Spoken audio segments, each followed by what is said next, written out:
نبي بعده أما بعد فأعوذ بالله من الشيطان الرجيم بسم الله الرحمن الرحيم سبحان الذي أسرى بعبده ليلا من المسجد الحرام إلى المسجد الأقصى الذي باركنا حوله لنريه من آياتنا إنه هو السميع البصير۔ پاک ہے وہ ذات جو اپنے بندے کو رات کے انتہائی تھوڑے سے وقت میں مسجد حرام سے مسجد اقصی تک لے گیا۔ الذی بارکنا حولہ، وہ جس کے ارد گرد ہم نے برکتیں عطا کی ہیں، لنریہ من آیاتنا، تاکہ ہم آپ علیہ السلام کو اپنی نشانیاں دکھائیں۔ انہ هو السمیع البصیر، یقیناً وہ خوب سننے اور دیکھنے والا ہے۔ نبی اکرم صلی اللہ علیہ وسلم کے معراج کے سفر کا ذکر ہے، خصوصاً مسجد حرام سے مسجد اقصی تک۔ نبی کریم صلی اللہ علیہ وسلم حضرت ام ہانی کے گھر تشریف فرما تھے۔ کمرے کا چھت پھٹا، جبرائیل علیہ السلام فرشتوں کے ساتھ آئے، حضور علیہ السلام کو وہاں سے لیا اور حتیم میں جا کر سلا دیا۔ حتیم سے پھر زمزم کے کنویں کے پاس لائے، بیدار کر کے شک صدر ہوا، قلب مبارک کو کھولا گیا، اس کو آب زمزم سے دھویا گیا، حکمت نور سے بھر دیا گیا۔ پھر حضور علیہ السلام کو براق پر سوار کیا اور نبی اکرم صلی اللہ علیہ وسلم کے پیچھے جبرائیل علیہ السلام سواری پر بیٹھ گئے، سفر شروع ہوا۔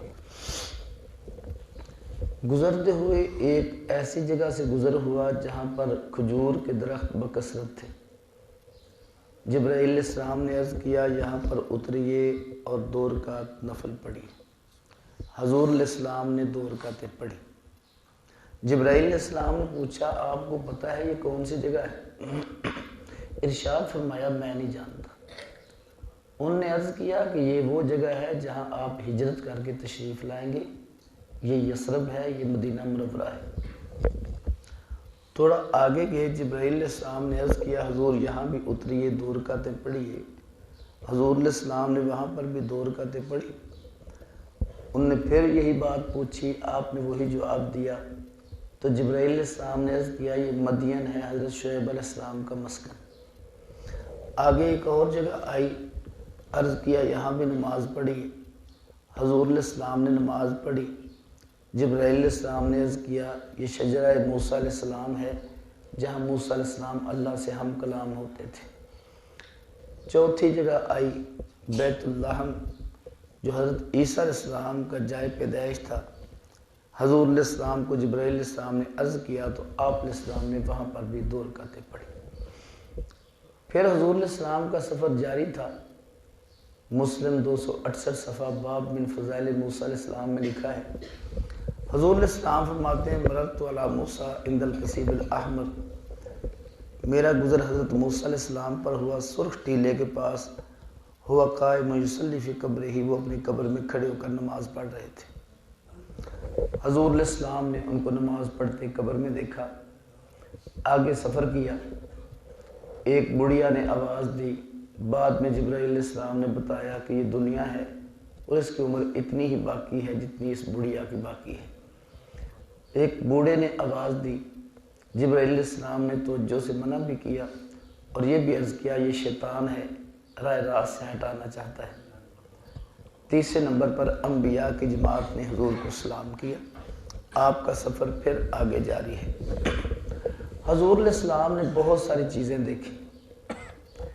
کئی لوگوں کو اچھے اعمال پہ جزا ملتی دیکھی اور برے اعمال پہ سزا ملتی دیکھی، سود پہ، زنا پہ، بد نظری پہ، ان ساری چیزوں پہ سزائیں دیکھی۔ کیونکہ اس سفر کی غرض بھی یہ تھی، لنریہ من آیاتنا، تاکہ ہم اللہ کے نبی کو اپنی نشانیاں دکھائیں۔ تو وہ اللہ نشانیاں ساری دکھاتے گئے، اس عمل پر یہ اجر ملے گا، اس عمل پر یہ پکڑ ہوگی۔ یہ ساری چیزیں حضور علیہ السلام کو دکھائی گئیں۔ آپ علیہ السلام بیت المقدس پہنچے، 3 انبیاء نے استقبال کیا، حضرت ابراہیم علیہ السلام، حضرت موسیٰ علیہ السلام، حضرت عیسیٰ علیہ السلام۔ اس کے بعد حضور بیت المقدس پہنچے ہیں، بہت سارے لوگ جمع ہو گئے، حضور علیہ السلام موجود ہیں، اذان جبرائیل علیہ السلام نے دی، اللہ کے نبی کا ہاتھ پکڑا اور آگے امامت کے لیے کھڑا کر دیا۔ تمام انبیاء نے حضور کی اقتداء میں نماز پڑھی۔ جبرائیل علیہ السلام نے بعد میں پوچھا، حضور پتہ ہے یہ کن لوگوں کو آپ نے نماز پڑھائی ہے؟ آپ نے ارشاد فرمایا کہ نہیں، مجھے پتہ نہیں ہے۔ جبرائیل علیہ السلام نے عرض کیا، یہ تمام انبیاء کرام تھے جنہوں نے آپ کے پیچھے نماز پڑھی ہے۔ ویسے ایک آنکھ والا کوئی بھی نہیں تھا ان میں نا، تمام مکمل تھے جنہوں نے نبی اکرم صلی اللہ علیہ وسلم کے پیچھے نماز پڑھی۔ حضور علیہ السلام نے امامت کرائی ہے۔ یہیں تک میں کوشش کرتا ہوں بات میری مکمل ہو جائے۔ مختصر میں نے اہل سنت کا موقف عرض کرنا ہے، اس پہ جو اہل سنت والجماعت کا موقف ہے، ہمیں اس سے کیا فائدے حاصل ہوئے، کیا معلومات ہمیں ہوئیں عقائد کے حوالے سے اور اعمال کے حوالے سے۔ حضور علیہ السلام حضرت ام ہانی کے گھر ہیں، آپ علیہ السلام کو اللہ تبارک و تعالیٰ نے سیر کرا دی۔ ایک عقل کا تقاضا بھی ہے اور دنیا کا سوال بھی ہے، مکے کے مشرکین کا بھی سوال تھا۔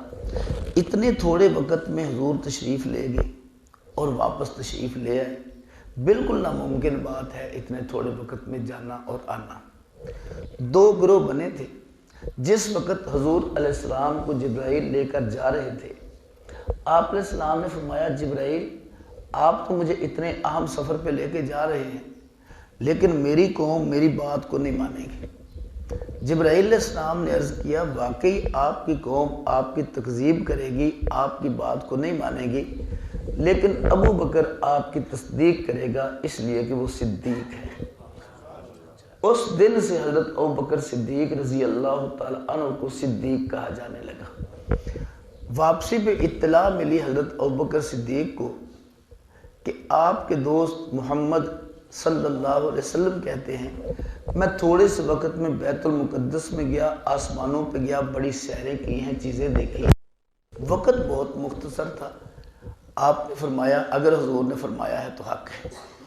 ہم اس سے زیادہ بعید باتوں کو بھی تسلیم کر لیتے ہیں، یہ تو عام سی بات ہے جو حضور ارشاد فرما رہے ہیں، ہم اس کو تسلیم کرتے ہیں۔ دوسرا گو ابو جہل کا تھا، اس نے کہا نہیں، ہم نے نہیں اس بات کو تسلیم کرنا، یہ ہو ہی نہیں سکتا کہ اتنے تھوڑے وقت میں اتنا لمبا سفر اور ایسے آئیں اور ایسے جائیں۔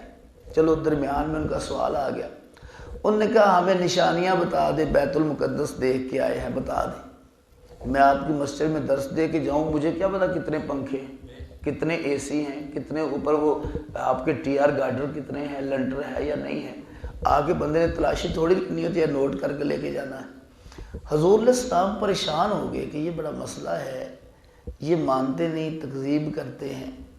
ایک امام الانبیاء صلی اللہ علیہ وسلم ہیں، کتنی صداقت ان کے اپنے دل میں ہے، دنیا میں کتنی صداقت ہے، اب ان کو اتنی بڑی ٹینشن تھی کہ کتنی بڑی بات کا یہ انکار کر رہے ہیں، تباہ ہو رہے ہیں۔ اس پہ اللہ تبارک و تعالیٰ نے اس پریشانی کا حل کیا کہ بیت المقدس کو سامنے کر دیا۔ حضور علیہ السلام دیکھ کر نشانیاں بتاتے گئے، ان کا منہ بند کرتے گئے، لیکن انہیں تسلیم پھر بھی نشانیاں بتاتے گئے۔ ایک بات بڑی توجہ طلب ہے، جب حضور علیہ السلام نشانیاں فرما رہے تھے، بیت المقدس حضور سے غیب تھا یا سامنے تھا؟ سامنے تھا۔ سامنے تھا یا غیب تھا؟ سامنے تھا۔ اس سے یہ بھی پتہ چلا کہ جو چیز نظر آ جائے وہ سامنے ہوتی ہے۔ ایک چھوٹی سی جزی بھی سمجھ لیں، نبی اکرم صلی اللہ علیہ وسلم نے 2 جنازے ایسے پڑھائے ہیں جو ظاہری طور پہ دور تھے۔ ان میں ایک جنازہ معاویہ بن معاویہ مزنی کا الاصابہ کے 1860 صفحے پر لکھا ہوا ہے، اور ایک حضرت نجاشی رضی اللہ تعالی عنہ کا جو بخاری میں موجود ہے۔ حضرت نجاشی کے جنازے کے راوی کا نام ہے عمران بن حسین، ایک راوی یہ بھی ہیں، اور بھی صحابہ ہیں۔ عمران بن حسین کہتے ہیں حضور علیہ السلام نے فرمایا کہ تمہارے بھائی نجاشی فوت ہو گئے ہیں، باہر نکلو ان کا جنازہ پڑھیں۔ آپ نے جنازہ پڑھایا اور 4 تکبیریں فرمائیں اس جنازے پر۔ مسند احمد میں یہی صحابی عمران بن حسین کہتے ہیں کہ ہم جب جنازہ پڑھ رہے تھے تو ہمیں یوں لگتا تھا جنازہ ہمارے سامنے پڑا ہوا ہے۔ جو سامنے ہو وہ غائب نہیں ہوتا، اس لیے جس کو نظر آ جائے وہ تو پڑھ لیا کرے، اور جس کو نظر نہ آئے اس کو غائبانہ نماز جنازہ پڑھنے کی گنجائش نہیں ہے۔ حضرت معاویہ بن معاویہ مزنی رضی اللہ تعالیٰ عنہ فوت ہو کے حضور تبوک میں تھے۔ جبرائیل علیہ السلام حاضر خدمت ہوئے، عرض کی اے محمد صلی اللہ علیہ وسلم، آپ معاویہ بن معاویہ مزنی کا جنازہ پڑھنا چاہتے ہیں؟ آپ نے فرمایا ہاں کیوں نہیں، میں آپ کا جنازہ پڑھنا چاہتا ہوں۔ جبرائیل علیہ السلام نے پر مارا۔ حدیث میں ہے نہ کوئی ٹیلا رہا، نہ کوئی درخت رہا، نہ کوئی عمارت رہی۔ انہوں نے ان کا جنازہ اٹھایا، فناظر الیہ وصلی علیہ، آپ نے اس جنازے کو دیکھا بھی اور پڑھا بھی۔ حضور نے پوچھا کہ یہ معاویہ بن معاویہ کو مقام ملا کیسے ہے؟ جبرائیل علیہ السلام نے عرض کیا انہیں قل ہو اللہ سے بڑی محبت اور عشق تھا، کھڑے بیٹھے ہر وقت پڑھتے رہتے تھے، اس وجہ سے اللہ نے یہ اعزاز عطا کیا ہے۔ یہ 2 جنازے حضور نے پڑھے ہیں اور دونوں دیکھ کے پڑھے ہیں، تو جب دیکھ کے پڑھے ہیں تو وہ غائب نہیں تھے، اور یہ خصوصیت ہو گئی نبی کریم صلی اللہ علیہ وسلم کی 2 جنازوں سے، اس لیے صدیق اکبر کی زندگی غائبانہ نماز جنازہ سے خالی ہے، حضرت عمر کی خالی ہے، حضرت عثمان کی خالی ہے، حضرت علی کی خالی ہے۔ 1.25 لاکھ صحابہ میں کسی ایک نے بھی کسی شہید کا غائبانہ نماز جنازہ نہیں پڑھا۔ اگر مصطفیٰ کی سنت ہوتی صحابہ اس کو کبھی بھی نہ چھوڑتے۔ اور یہ بات ذہن میں رکھیں، خلفائے راشدین کے عمل کے خلاف جو عمل ہوگا اس کو حضور نے فرمایا ہے ایاکم ومحدثات الامور، اپنے آپ کو بدعات سے بچاؤ، ہر نیا کام بدعت ہے، ہر بدعت گمراہی ہے۔ خلفائے راشدین کے خلاف عمل بدعت ہے اور گمراہی ہے، اس لیے غائبانہ نماز جنازہ پڑھنا آج کے دور کی بدترین بدعت ہے، کبھی بھی اس میں شرکت کرنے کی اجازت نہیں ہے۔ اس پہ ایک چھوٹا سا واقعہ، آگے میں نے بات بہت عرض کرنی ہے، تھوڑی سی تشریف رکھیں گے، تھوڑی سی بات لمبی ہو رہی تو جو فرمائیں گے۔ ہمارے علاقے میں ایک بندہ غریب سا تھا، لکڑی کٹوانے کے لیے کندھے پہ رکھ کے جا رہا تھا، کتنا امیر ہوگا کاروبار کے لیے، غریب آدمی، اور ان پڑھ تھا، انگوٹھے والا۔ راستے میں دیکھا غائبانہ نماز جنازہ کے پمفلٹ تقسیم ہو رہے تھے۔ اس نے پوچھا جی غائبانہ نماز جنازہ کہاں پہ ہے؟ اس نے کہا یہ جنازہ جہانیہ میں ہے۔ وہ بندہ کہنے لگا یار جہانیہ میں میت ہے؟ انہوں نے کہا نہیں وہاں میت نہیں ہے، جنازہ ہم نے جہانیہ میں پڑھنا ہے لیکن وہاں پر میت نہیں ہے۔ وہ راؤ صاحب تھے، وہ جو لکڑی والا تھا، کہتا یار پھر ہم گھاری پڑھ لیں گے۔ کیا کریں گے؟ جب وہاں جنازہ ہے ہی نہیں تو اکٹھا کیوں کرتے ہو؟ پھر تو اعلان کر دو ہر بندہ اپنے گھر میں جنازہ پڑھ لے، پھر وہاں جانے کی تو ضرورت نہیں ہے۔ کوئی آدمی بند کمرے میں اتنی سی کولی حلوے کی راکھ کے اوپر قل ہو اللہ پڑھ کے کھائے تو سارے کہتے ہیں کہ مصطفیٰ سے ثابت نہیں ہے، یہ غلط کام ہو رہا ہے، مصطفیٰ کی شریعت میں نہیں ہے۔ تو جو بندے جدہ بڑا اشتہار چھپوا کے ایسا عمل کرے جو مصطفیٰ کی سنت نہ ہو، صحابہ کی سنت نہ ہو، تو یہ بھی اس دور کی بدترین بدعت ہے۔ اس لیے ان کے مولوی ڈاکٹر شفیق کو لکھنا پڑا کہ جن حدیثوں سے استدلال غائبانہ پہ کیا جاتا ہے وہ غائبانہ پر استدلال کرنا درست نہیں ہے۔ میں عرض کر رہا تھا ایک سوال تھا مکے کے مشرکین کے ذہن میں بھی کہ تھوڑی دیر میں حضور تشریف لے گئے پھر واپس آگے، بات عقل کو نہیں لگتی، تھوڑی دیر میں گئے۔ اللہ نے اس کا جواب دیا کہ اگر حضور خود جاتے تو اشکال بالکل صحیح تھا، تھوڑے دیر میں جانا کسی بندے کے پاس کا کام نہیں ہے۔ لیکن سبحان کا معنی، آپ نے سبحان کا لفظ کبھی اللہ کے علاوہ کسی کے لیے نہیں سنا ہوگا۔ سبحان کا معنی جو پاکی ہے، یہ گناہوں سے پاکی نہیں، ہر کمزوری سے پاکی ہے۔ اللہ نے فرمایا سبحان الذی اسری بعبدہ، ہر کمزوری سے پاک ہے وہ ذات جو اپنے بندے کو رات کے تھوڑے سے وقت میں لے گیا۔ جب ہر کمزوری سے پاک ہے تو اس سے بھی قلیل وقت میں لے جانے پر بھی قادر ہے، لانے پر بھی قادر ہے۔ تو حضور کو لے کر کون گیا جی؟ اللہ۔ اعتراض ختم ہو گیا۔ دوسری بات، آج کے بے وقوفوں سے تو مکے کے مشرک سمجھدار تھے۔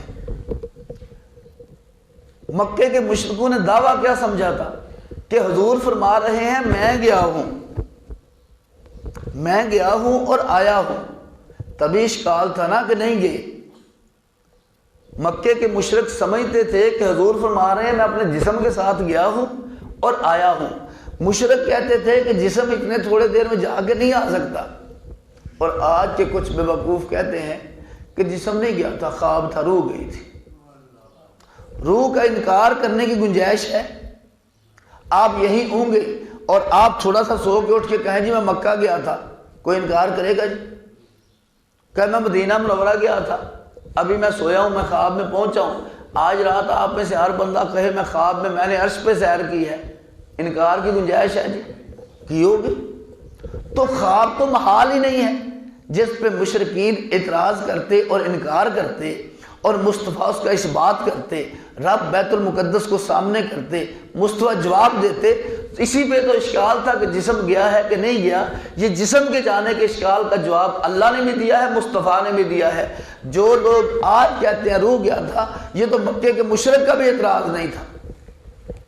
تو گیا کیا تھا جی؟ جسم۔ نبی کریم صلی اللہ علیہ وسلم کو جو معراج ہوئی وہ جسم کو ہوئی ہے، اور قرآن نے کیا کہا؟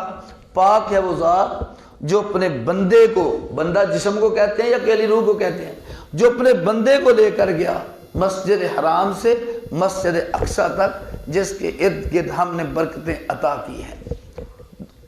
اس سے اگلی بات، لِنُرِيَهُ مِنْ آیَاتِنَا، تاکہ ہم حضور کو اپنی نشانیاں دکھائیں۔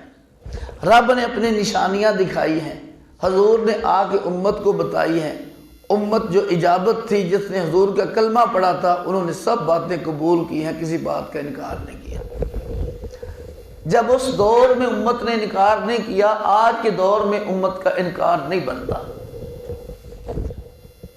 ام ہانی کے گھر سے حضور نکلے صلی اللہ علیہ وسلم، اور حتیم میں گئے، بیر زمزم میں گئے، مدینہ منورہ گئے، مدین گئے، شجرہ موسیٰ علیہ السلام کے پاس گئے، بیت اللہ گئے، بیت المقدس گئے، آسمانوں پہ گئے ہیں۔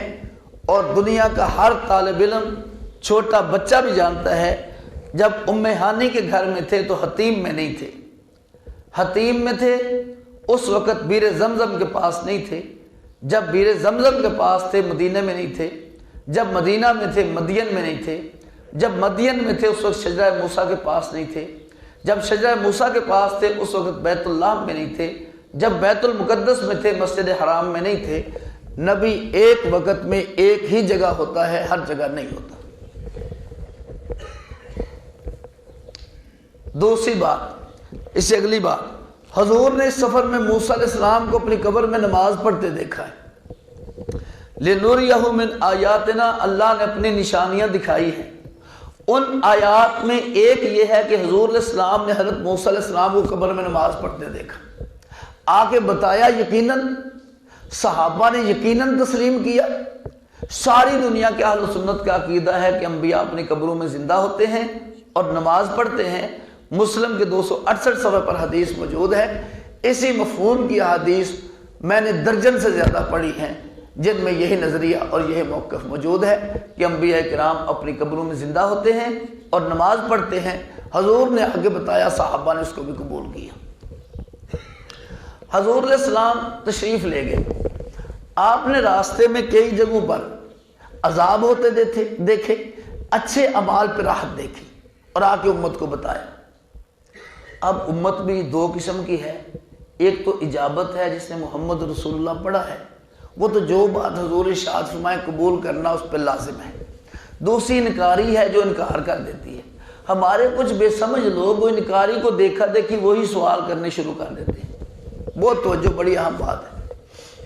مجھے ایک بندے نے کہا کہ یہ بتائیں کہ جو وہاں عذاب ہو رہے تھے وہ تو روح کو عذاب ہو رہے تھے، لہٰذا جسموں کو عذاب ہوتا ہی نہیں، روح کو ہوتا ہے، کیونکہ حضور علیہ السلام نے جسموں کو نہیں دیکھا، آپ نے تو روحوں کو عذاب ہوتے دیکھا۔ زانی کو ہو رہا ہے، بے عمل وائز کو ہو رہا ہے، قرآن یاد کر کے بھلانے والے کو ہو رہا ہے، بے نمازی کو ہو رہا ہے، روزے چھوڑنے والے کو ہو رہا ہے، یہ سارے حج چھوڑنے والے کو، سب کو عذاب ہو رہا ہے۔ حضور نے جو عذاب ہوتے دیکھے وہاں روحوں کو دیکھے، جسموں کو نہیں دیکھے۔ بہت توجہ کرنی ہے۔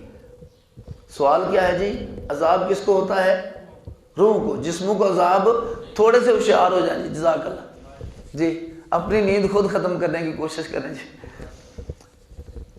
روحوں کو ہوتا ہے، یہ بڑا اہم مسئلہ ہے، آپ کو پیش نہیں آیا نا اس لیے آپ کو اس کی اہمیت نہیں۔ روحوں کو عذاب ہوتا ہے، جسموں کو نہیں ہوتا۔ وہاں پر بے نماز کو عذاب ہو رہا تھا جی، آپ بتائیں اس وقت تک نماز فرض ہوئی تھی؟ نماز تو فرض نہیں ہوئی تھی، نماز تو معراج سے واپسی پہ فرض ہوئی ہے نا، ابھی تو آپ بیت المقدس پہنچے ہی نہیں ہیں، عذاب پہلے دیکھ رہے ہیں۔ نماز تو فرض نہیں ہوئی، کون بے نماز تھا جو قبر میں گیا اور اس کی روح کو عذاب ہو رہا ہے؟ قرآن مکمل اترا تھا اس وقت تک، پھر یاد کر کے بھلایا کس نے جس کو عذاب ہو رہا ہے؟ اس وقت تک تو احکامات اترے ہی نہیں ہیں، قرآن مکمل ہوا ہی نہیں ہے۔ دوسری بات، کیا صحابی کے بارے میں ہم بے نماز ہونے کا ذہن رکھ سکتے ہیں؟ تو حضور کی موجودگی میں کون ہونا تھا؟ صحابی ہونا تھا نا۔ صحابی قرآن یاد کر کے بھلا جائے، نعوذ باللہ اس کو عذاب ہو، اہل سنت کا اعتقاد ہے جی؟ بالکل نہیں، دلائل سے ثابت ہے کہ صحابہ سارے جنتی ہیں، اللہ ان سے راضی ہے۔ اصل بات کیا تھی؟ وہ اللہ مستقبل کی ہمیں تصویریں دکھا رہے تھے کہ اس عمل پر یہ اجر ہے، اس عمل پر یہ عذاب ہے۔ نہ کوئی مردہ قبر میں تھا، نہ وہ اس مردے کی روح تھی جس کو عذاب اور ثواب ہو رہا تھا۔ اس لیے یہ غلط فہمی پیدا ہوئی ہے بے سمجھی سے، اہل سنت کا موقف نہ سمجھنے کی وجہ سے۔ حقیقت یہ ہے کہ مستقبل کی تصویریں اللہ نے حضور کو دکھا دی، لِنُرِيَهُ مِنْ آیاتنا، تاکہ امت کو جا کے بتا دیں بے نماز ہوا تو یہ عذاب میں دیکھ کے آیا ہوں، یہ ہوگا، اگر حج نہ کیا یہ ہوگا، زکوٰۃ نہ دی یہ ہوگا، سود کھایا یہ ہوگا، یہ عمل کیا ان پہ یہ اجر ملے گا۔ لِنُرِيَهُ مِنْ آیاتنا، اللہ نے حضور کو اپنی نشانیاں دکھائیں، آپ علیہ السلام نے آ کے بتا دیا، ایمان والوں نے تسلیم کر لیا، بے ایمانوں نے اس دور میں بھی نہیں تسلیم کیا، جن کا آج بھی ایمان کچا ہے مصطفیٰ کے ارشاد پہ، وہ بھی حضور کی بات کو آج بھی انکار کرتے ہیں، نعوذ باللہ من ذالک۔ ایک بات مختصر سے اگلی بات عرض کر دوں، حضور نے امامت کرائی ہے، تمام انبیاء نے حضور علیہ السلام کے پیچھے نماز پڑھی ہے۔ آپ فرماتے ہیں رب نے 4 چیزیں مجھے اپنے خزانے سے عطا کی ہیں، میرے علاوہ کسی اور نبی کو عطا نہیں کی۔ ان میں ایک سورہ فاتحہ ہے، رب نے میں محمد کو عطا کی ہے، میرے علاوہ کسی کو اللہ نے سورہ فاتحہ عطا ہی نہیں کی۔ حضور علیہ السلام نے جب نماز پڑھائی ہے تو حضور نے پہلے درسگاہ نہیں لگائی کہ میں انبیاء کو سورہ فاتحہ یاد کرا لوں کہ انہوں نے میرے پیچھے پڑھنی ہے۔ حضور نے ان کو یاد نہیں کرائی اور انہوں نے حضور سے پوچھی بھی نہیں۔ یقیناً وہاں پہ قرآن کریم کی تلاوت نبی اکرم صلی اللہ علیہ وسلم نے کی ہے، انبیاء کرام پیچھے خاموش رہے ہیں۔ اہل سنت کا موقف بھی یہی ہے کہ امام قرآن کی تلاوت کرے گا، مقتدی پیچھے خاموش رہے گا، اس کی نماز مکمل ہو جائے گی۔ اگر کوئی بندہ کہے کہ امام کے پیچھے فاتحہ نہ پڑھو نماز نہیں ہوتی، سوال یہ ہے 1,24,000 کم و بیش انبیاء کی نماز ہوئی ہے کہ نہیں ہوئی؟ اہل سنت کہتے ہیں بالکل ہوئی ہے، ہماری نماز اسی طرز پہ ہے۔ دوسری بات اسی پہ، حضور کے پیچھے نماز پڑھنے والی 2 مخلوقیں تھیں، انبیاء بھی تھے، ملائکہ بھی تھے۔ بالاتفاق فرشتے تلاوت نہیں کر سکتے، صرف جبرائیل علیہ السلام کا خاصہ ہے، وہ کیا کرتے تھے۔ حضور علیہ السلام کے پیچھے جو ملائکہ جنہوں نے نماز پڑھی ہے وہ تو قرآن کی تلاوت کر ہی نہیں سکتے۔ سوال یہ ہے انہوں نے نہ فاتحہ پڑھی ہے، نہ اگلا قرآن پڑھا ہے، تسبیح کی ہے۔ اب سوال یہ ان فرشتوں کی نماز ہوئی ہے کہ نہیں ہوئی؟ اہل سنت والجماعت کہتے ہیں فرشتوں کی نماز کامل ہوئی ہے اور ہماری نماز بھی اسی طرز پر ہے۔ امام قرآن کی تلاوت کرتا ہے، ہم امام کے پیچھے قرآن کریم کی تلاوت نہیں کرتے۔ اسی پہ تیسری بات، پیچھے 2 مخلوقیں ہیں، انبیاء بھی ہیں، ملائکہ بھی ہیں۔ یہ تو نہیں ہو سکتا ایک کو اور حکم ہو دوسرے کو اور حکم ہو. تو جب بال اتفاق ملائکہ کو امام کے پیچھے یا ویسے ہی قرات کی اجازت نہیں ہے تو انبیاء کو بھی امام کے پیچھے قرات کی اجازت نہیں ہے. ہم اسی طرز پہ نماز پڑھتے ہیں. ہمارا امام قرآن کریم کی تلاوت کرتا ہے اور ہمارے مقتدی اس کے پیچھے خاموش رہتے ہیں. ہاں ثنا بھی پڑھتے ہیں، تسبیحات بھی پڑھتے ہیں، باقی تشہد بھی پڑھتے ہیں، درود بھی پڑھتے ہیں، لیکن قرآن کریم کی تلاوت فقط امام کرتا ہے. ایاک نعبد و ایاک نستعین سے سارے مقتدیوں کی درخواست اپنے اللہ کے سامنے رکھتا ہے اور اللہ تبارک و تعالیٰ اس اجتماعی عمل کو قبول کر کے شرف قبولیت بخشتے ہیں. کسی کی عمل میں کمزوری بھی ہو تو اللہ اجتماعیت کی وجہ سے اس کو قبول کر لیتے ہیں. اور جماعت کی نماز بھی کی میں حکمت بھی یہ ہے کہ اللہ ایک کی نماز کا بھی فضل فرما دیا تو سب کی نماز قبول ہو جائے گی. اس لیے جماعت کا اہتمام بھی کرنا چاہیے. تو ترجمہ پھر سن لیں. پاک ہے وہ ذات جو اپنے بندے کو رات کے تھوڑے سے حصے میں مسجد حرام سے مسجد اقصی تک لے گیا، جس کے ارد گرد اللہ فرماتے ہیں ہم نے برکتیں دی ہیں تاکہ ہم دکھا دیں اپنی نشانیوں میں سے نبی کریم صلی اللہ علیہ وسلم کو. یقیناً اللہ تبارک و تعالی خوب سننے اور دیکھنے والے ہیں. اللہ تبارک و تعالی عمل کی توفیق عطا فرمائے. وآخر دعوانا ان الحمد للہ رب العالمین.